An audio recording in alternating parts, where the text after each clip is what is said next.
Hi friends, ఎలా ఉన్నారు? Welcome to Govihari channel. మన ఛానల్ అయితే సబ్స్క్రైబ్ చేయండి మర్చిపోవద్దు. ఇప్పుడు మనం వచ్చేసి ఒకప్పుడు సుఖపురం అనగా ఇప్పుడు మనం పిలిచే చిలకలూరిపేటే. ఈ ఊరినైతే ఒకప్పుడు సుఖపురం అని పిలిచారు. ఇక్కడ గల శ్రీ లక్ష్మీ నరసింహస్వామి ఆలయం అయితే చూద్దాం.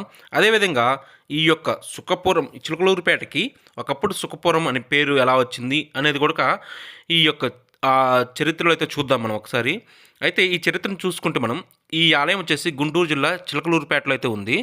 కొమరపల్లిపాడులు అయితే ఇవి రెండు ఈ చిలకలూరుపేటలోనే ఒక భాగంగా అయితే ఉంది ఇది. అయితే శ్రీ లక్ష్మీనరసింహస్వామి వారు దేవస్థానం ప్రాచీన కాలం నుండి ఎంతో ప్రాముఖ్యత కలిగి ఉన్నది. పూర్వం సుఖమహర్షి ఈశ్వరుని కొరకు తపస్సు చేయుటకు ఓంకార నది తీరమగు ప్రస్తుతం మనకి ఈ చిలకలూరుపేట దగ్గరలోనే ఓగేరు వాగు అయితే పిలుస్తారు ఈ యొక్క వాగుని. ఈ ప్రాంతంలో తపస్సు చేయగా స్వామివారైతే సాక్షాత్కరించగా సుఖమహర్షి మోక్షాన్ని ప్రసాదించమని అడుగ్గా పరమేశ్వరుడు సుఖమహర్షికి స్వర్ముఖి నది తీరానైతే మోక్షాన్ని ప్రసాదించాడట. అయితే ఆ తపస్సుకు గాను శివకేశవులకు భేదములు లేకుండా ఈ కలియుగంలో చక్రపినాక ఆయుధాలను ధరించి వరద అభయములను అందిస్తూ వామ అంకమున లక్ష్మీదేవి మరియు సహితంగా యోగాసన. అయితే మనకి ఇప్పుడు స్వామివారి అయితే యోగాసనుడై భక్తులకు దర్శనమిస్తాడట ఈ యొక్క ఆలయంలో వచ్చేసి. అయితే సుకుమహర్షి ఆశ్రమ ప్రాంతమైన ఈ ప్రదేశాన్ని ఒకప్పుడు సుఖపురి అని, సుఖపురము అని పలు విధాలుగా పిలుచుపడుచు కాలక్రమేణా పేర్లు మార్పు చెందుచు ఇప్పుడు ఈ ప్రాంతాన్ని అయితే చిలకలూరుపేటగా అయితే పిలువబడుతుందట. అయితే సుఖము అనగా చిలుక అని అర్థం అంట. అయితే ఇక్కడ శ్రీ లక్ష్మీ నరసింహస్వామి వారు ఇక్కడ ఈ ఆలయంలో అయితే శ్రీ లక్ష్మీ నరసింహస్వామి దేవస్థానం అయితే క్రీస్తు శకం 1712 సంవత్సరంలో నిర్మించబడినట్లుగా తెలియజేస్తున్నది. ఇప్పుడు మనం చూసింది వచ్చేసి ఆ యొక్క స్వామివారి లక్ష్మీనరసింహస్వామి ఆలయంలో ఉన్న ఏదైతే ఉందో ద్వారపాలకుడు అంటారు కదా. అయితే ఆ ఆంజనేయ స్వామివారిని అయితే ఉంచారు ద్వారపాలకుడుగా. చూడండి అక్కడ మనకు కనిపిస్తున్నది స్వామివారు. ఇక్కడ వచ్చేసి ఇది మెయిన్ గర్భాలయం, స్వామివారి యొక్క గర్భాలయం ఈ ఆలయం వచ్చేసి. అయితే ఈ విగ్రహం వచ్చేసి మనకి పస్మరు గ్రామంలో మహమ్మదీయుని ఇంట్లో అయితే కాకరపాదు తవ్వుతుండగా అయితే స్వామివారి విగ్రహం దొరికిందట. అయితే అప్పట్లో ఈ ప్రాంతాన్ని జమీందారు గారులు పాలించిన టైంలో అయితే శ్రీ రాజమామారి ఈ విషయం తెలవగా ఆ స్వామివారి విగ్రహాన్ని అయితే ప్రతిష్ఠ నిమిత్తమై చెంగిస్ ఖాన్ పేట తరలించమని కోరారట. అయితే ఓంకార నది ఒడ్డున గల కొమరవల్లిపాడు రాగానే స్వామివారు అక్కడి నుండి కదలలేదనియు ఆ రాత్రి జమీందార్ కళలో కనిపించి నేను ఇక్కడే ఉంటాను, నన్ను ఇక్కడే ప్రతిష్ఠించండి అని చెప్పారట. మనం అయితే ఇక్కడున్న చరిత్ర అయితే చదివాము. అయితే ఒకసారి పూజారి గారి మాటలో ఈ ఆలయం గురించి పూర్తిగా అయితే మనం విందాం. సత్యజ్ఞానస్వరూపమలం క్షీరాబ్ది మధ్యస్థితం యోగారూఢమతి ప్రసన్నవదనం దేశా సహస్రోజ్వలం చక్షం చక్రపినాకసాభయకరాన్ బిభ్రానమక్కచ్చగిరి చిత్రే భూతఫలీంద్రమిందుగమనం నమస్తవాయి. భక్తులందరికీ కూడాను లక్ష్మీ నరసింహస్వామి వారి యొక్క దివ్యాక్షరాలను పేర్కొంటూ ఈ గ్రామము కొమరవల్లిపాడు గ్రామము చిలకలూరుపేట పట్టణానికి ఆనుకునే ఉంటుంది. పట్టణంలో కలిసిపోయే ఉంటుంది. పరిస్థితుల్లో పల్నాడు జిల్లా చిలకలూరుపేట పట్టణం కొమరవల్లిపాడులో వేయించేసినటువంటి శ్రీ లక్ష్మీ నరసింహస్వామి వారి దేవస్థానం చాలా విశేషమైనది, చాలా పురాతనమైనటువంటి ఆలయము.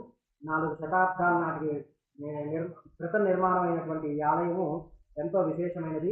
ఏమిటయ్యా విశేషము అంటే భాగవత సప్తమ స్కందంలో చెప్పబడినటువంటి మొట్టమొదటి 7వ స్కందంలో చెప్పబడినటువంటి నారసింహ పురాణంలో చెప్పబడినటువంటి మొట్టమొదటి ధ్యాన శ్లోకం యొక్క తాత్పర్యాన్ని కనుక తీసుకుంటే ఈ ఆలయంలో ఉన్నటువంటి స్వామివారి రూపము.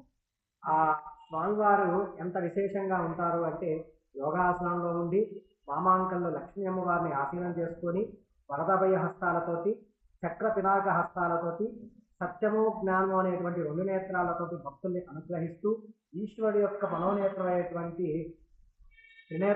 మనోనేత్రమైనటువంటి నేత్రంతో తన స్వామివారు కూడాను భక్తుల యొక్క రాగద్వేష అహంకారాలన్నింటినీ కూడా గ్రహింపజేస్తూ ఇక్కడ భక్తులకి దర్శనం ఇస్తూ ఉంటారు.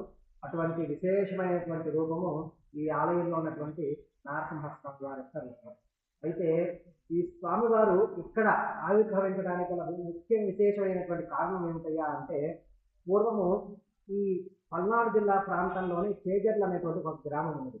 అక్కడ బలిచక్రవర్తి వారి యొక్క హృదయం నుంచి శివలింగం ఏర్పడి ఆ స్వామి యొక్క శివలింగం నుంచి అభిషేకం చేయబడినటువంటి తీర్థంతో ఓంకార నది ఉద్భవించింది అని చెప్పి మనకి ఋషులు మునులు చెప్తూ ఉంటారు. అటువంటి ఓంకార నదిని ఈ చిలకలూరుపేట నుంచి ఈ చుట్టుపక్కల అంతా కూడాను పరివాహంగా ప్రవహిస్తూ అది సముద్రంలో కలుస్తుంది. ఆ ప్రాంతమైనటువంటి చిలకలూరుపేట చుట్టుపక్కలంతా కూడాను అప్పటి కాలంలో సుఖ మహర్షి తన ఆశ్రమంగా ఏర్పరచుకొని ఈశ్వరుడు కోసం తపస్సు చేస్తున్నటువంటి సమయంలో ఆ స్వామివారు పరమేశ్వరుడు సుఖ మహర్షికి ఒక ఆజ్ఞనిచ్చారంట. నీవు ఇక్కడ నుంచి స్వర్ణముఖి నదీ తీరంలో కనుక వెళ్ళి తపస్సు చేస్తే నేను నిన్ను అక్కడ అనుగ్రహిస్తాను అని చెప్పి ఆకాశవాణి రూపంలో స్వామివారు చెప్పారు అని చెప్పి పెద్దలు చెప్తూ ఉంటారు. అట్లా ఆ స్వామివారు మా ఆకాశవాణి రూపంలో వినబడినటువంటి మాటలకు గాను సుఖ మహర్షి తిరిగి ఈ విధంగా ప్రాధేయపడ్డారు. స్వామి, నేను నీ అనుగ్రహం కొరకు ఇంతకాలము కూడా తపస్సు చేస్తున్నాను, దీనికి ఫలితం దక్కకుండా ఇదైపోతుందా స్వామి అని చెప్పి దీనంగా అడిగేసరికి అప్పుడు పరమేశ్వరుడు ఒక వరాన్ని ఇచ్చారంట. నీవు ఆశ్రమ ప్రాంతంగా ఏర్పరచుకున్నటువంటి ఈ ప్రాంతంలో ఈశ్వరుడికి విష్ణువుకి అభేదంగా శివకేశవుడికి అభేదంగా నేను ఇప్పుడు ఉద్భవించి భక్తులను అనుగ్రహిస్తూ ఉంటాను, నీ తపస్సంపన్నం అంతా కూడాను వృధా పోదు అని చెప్పి స్వామి వల్ల చెప్పారట. ఆ ఆనందంతో ఆ సుఖమహర్షి ఇక్కడి నుంచి బయలుదేరి వెళ్ళి స్వర్ణముఖి నదీ తీర ప్రాంతంలో తపస్సు చేసి అక్కడే సాహిత్యం పొందారు అని చెప్పేసి మనకి పెద్దలు చెప్తూ ఉంటారు. అలా ఈ స్వామివారు సుఖమహర్షి యొక్క తపస్సంపన్నం వలన శివకేశవుడికి అభేదంగా నరమృగ రూపంలో ఉన్నటువంటి నారసింహావతారం లక్ష్మీదేవి సైతంగా నారసింహావతారం చేసి భక్తులకు దర్శనమిస్తూ ఉంటారు. ఈ ఆలయం చాలా విశేషంగా ఉద్భవించింది. అది ఏమిటయ్యా అంటే ఈ స్వామివారు స్వయంభూ స్వామి, ఎవరు కూడాను ఈ విగ్రహాన్ని చెక్కినది కాదు. ప్రపంచంలోనే ఇటువంటి మూర్తి ఇంకెక్కడా కూడా లేరు. ఇటువంటి విశేషమైనటువంటి మూర్తి ఈ స్వామివారు ఈ పక్కనే ఉన్నటువంటి చిలకలూరుపేట పక్కనే ఒక 2 కిలోమీటర్ల దూరంలో ఉన్నటువంటి పసుమర్ర అనేటువంటి ఒక గ్రామంలో ఒక మహమ్మదీయుని ఇంటి కాకర పొదలో స్వామివారు ఉన్నారు అని చెప్పి ఈ ఊరి జమీందారు వారికి స్వప్నంలో కనిపించి స్వామివారు నేను ఫలానా చోట ఉన్నాను, తను వెలుగుతూ వెళ్ళి అని చెప్పి చెప్పారట. అప్పుడు ఆ జమీందారు వారు తన పరివారంతో ఆ ప్రాంతానికి వెళ్ళి వెతికి పది తీయగా స్వామివారు కనిపించారు. అప్పుడు స్వామివారిని బండి మీద ఎక్కించుకొని ఈ ప్రాంతానికి వచ్చేసరికలాను బండి ఇరిగిపోయి బండి ఆగిపోయింది. అందుకు గాను స్వామివారు ఎంతో ఆ జమీందారు వారు ఎంతో విచారంతో ఎలా ఇది ఇక్కడి నుంచి కదిలించాలి అని ఆలోచిస్తూ ఇక్కడే సేద తీరుతూ కునుకు వేశారు. ఆ కునుకు వేసిన సమయంలో స్వామివారు నన్ను ఇక్కడే ప్రతిష్ఠించండి అని చెప్పగానే ఈ స్వామివారిని ఇక్కడే ఆలయాన్ని కట్టి నిర్మాణం చేసి అందులో స్వామివారిని వైశాఖ శుద్ధ చతుర్దశి నాడు నృసింహ జయంతి నాడే ఇక్కడ ప్రతిష్ఠింపజేశారు అని చెప్పేసి పెద్దలు పురాణం ప్రకారం చెప్తూ ఉంటారు. అట్లాగే ఈ ఆలయాన్ని నిర్మాణం చేయడమే కాకుండా ఈ స్వామివారికి సకల భోగాలన్నీ కూడా జరగాలి అని చెప్పేసి వాళ్ళే అందరికీ కూడా మాన్యం ఇచ్చి ఎంతో వైభవపేతంగా ఈ ఆలయాన్ని నిర్మాణం చేసి స్వామివారికి జరిగే కైంకర్యాల్లో కూడా లోపం లేకుండా వాళ్ళు నిర్మిస్తూ వచ్చారు. ఇది గత కొంతకాలంగా దేవాలయ ధర్మాదాయ శాఖ పరిధిలోకి వెళ్ళి అక్కడి నుంచి కూడా వారి అనుసంధానంతో అన్ని కైంకర్యాలు స్వామివారికి యథావిధిగా జరుగుతూ వస్తూ ఉన్నాయి. ఇక్కడ విశేషం ఏమిటయ్యా అంటే వైశాఖ పౌర్ణమికి స్వామివారికి పాంచానిక మహోత్సవంగా బ్రహ్మోత్సవాలు జరుగుతాయి. ఇందులో చాలా విశేషము. ఆ బ్రహ్మోత్సవ సమయంలో ఎవరైతే స్వామివారి యొక్క దర్శనానికి వస్తారో వారు చక్కటి వారి కోరికలన్నీ కూడా నెరవేర్చుకోవడమే కాకుండా పునర్జన్మ అనేది లేకుండా ఉంటుంది అని చెప్పేసి పెద్దలు చెప్తూ ఉంటారు. అట్లాగే ఈ స్వామివారి ఆలయంలోకి ఎవరైతే భక్తులు శ్రద్ధాభక్తులతో స్వామివారిని కొలుస్తారో వారందరికీ కూడా స్వామివారి అనుగ్రహాన్ని అందించుకోవటమే కాకుండా వారి కోరికలను నెరవేర్చి మోక్షాన్ని కూడా ప్రసాదిస్తూ ఉంటారు. హరి ఓం తత్సత్. లక్ష్మీ నరసింహస్వామి దేవాలయంలో అంతరాలయంలో ఉన్నటువంటి శ్రీ ఆంజనేయ స్వామి, ప్రసన్న ఆంజనేయ స్వామి, ఈ స్వామివారికి ప్రతి శనివారం ఆకు పూజలు జరుగుతుంది. ఈ ఆలయం యొక్క చరిత్ర అయితే విన్నారు కదా.